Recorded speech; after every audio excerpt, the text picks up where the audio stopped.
guys, and welcome back to my channel. In today's video, I'm going to turn this Rainbow Dash McDonald toy into a G4 version of the G3 My Little Pony toy Aurora Mist. If y'all want to see the full process, keep watching. The first thing I did for this custom is to get rid of her tail. I cut it off as short as possible, and then I got rid of the remaining bits using my needle nose plier. Once I was done removing her tail, I got out my X-Acto knife and cut off her bangs. And I'm going to try a technique I've never tried before. Someone commented in one of my previous videos to try to use heat on my X-Acto knife to make it easier to cut through plastic. So that's what I'm going to try here. I'm going to light up a candle, heat my blade up with the candle, and try to chop her hair off. And I have to say it was very easy to cut with a heated blade. But also it is very dangerous to do so because if you touch the blade, you're going to burn yourself and probably cut yourself because it goes in so smoothly. So just cut off big chunks with a heated blade and then go ahead and let your blade cool and trim off smaller pieces until she's completely bald.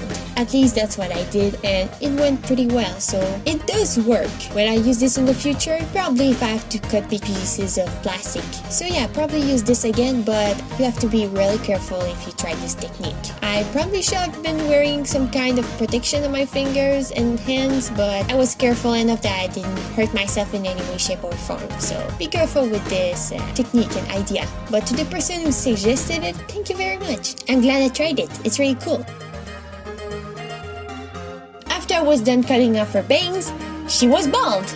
But of course the plastic is far from being nice and smooth, so I'm going to fix that up with some epoxy clay. Mixing equal parts of A and B, I proceed to fix her forehead and start sculpting her hair.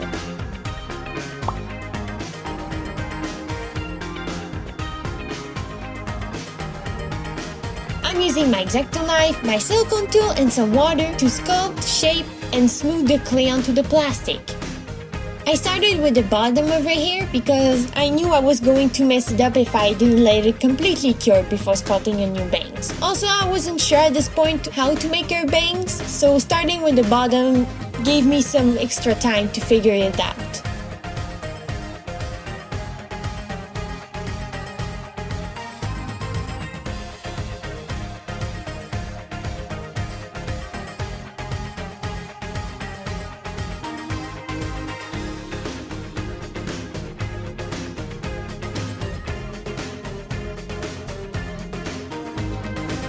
After the ends of her hair was cured, I proceeded to sculpt her new bangs. I went ahead and added some extra strands, making a little curl at the end. I tried my best to smooth out the clay and make it as seamless as possible with the plastic.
Once the clay was cured, I proceeded to paint her completely white, concealing all the different colors, and also the white acts like a primer for a new body color. Once I was done painting her white, I started painting her brand new body color, which is a pastel blue. It only took 3 layers because of the white paint. Then I mixed up her hair color, a pastel pink and a pastel purple. It only took 2 coats.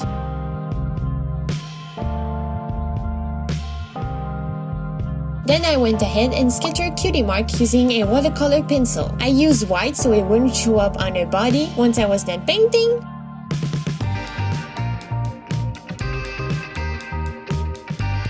and I mixed up the colors of her cutie mark on the side. Some colors I used for her hair was the same color as her cutie mark, so that was really nice. I didn't have to remix new colors. I only had to mix the blue and the darker pink. I started with the starfish part of her cutie mark, which is a bright blue and turquoise color with a pink outline. Using my trusty paintbrush, I did her seashell, which is two different pinks, and I painted the sea foam bubbles, which are purple with a little shine. And instead of gluing a purple gemstone, I decided to paint it, and I added some shines on the gemstone to make it look like a gemstone. I hope, at least. Then I sketched her eyes with also the white watercolor pencil, started to paint the eye whites. Then painted the irises, which are a purpley indigo, I want to say. Then I added the lighter color of the iris.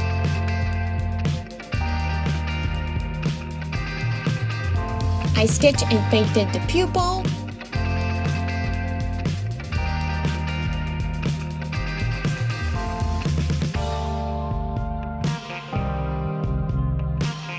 Added the eyelashes.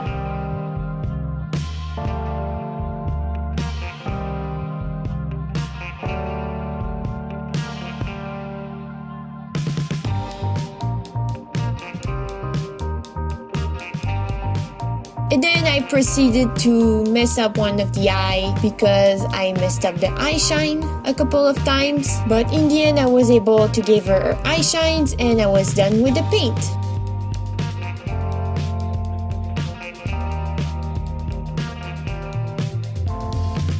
And this is what she looks like after the paint job is completed. I'm really proud of her cutie mark in her eyes. I think it's one of my favorite cutie marks so far. It's just so pretty and elegant. Next was her tail. Her tail is a completely different color from her hair, and I'm respecting that from the third generation. I'm going to give her a tail which is a light turquoise color. I just rolled it up, glue it together with my glue gun. I had to take out a small amount of the tail because it wasn't going in. Then I proceeded to squeeze some glue inside the pony, stab the tail in, and there you go, a brand new tail. I tried to style it different ways, but I ended up just curling it using one of my crochet hook as a curling iron. And there we go, she's completed. Here is Aurora Mist.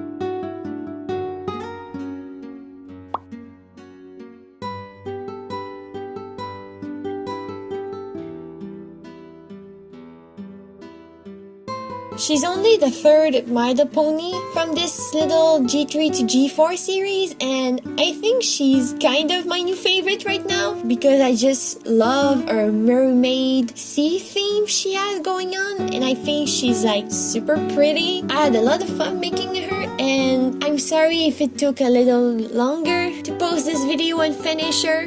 So yeah, this is Aurora Mist. I hope y'all like her and let me know in the comments what you think of her and if there are any other G3 My Little Pony characters or toys you want to see next turned into a G4.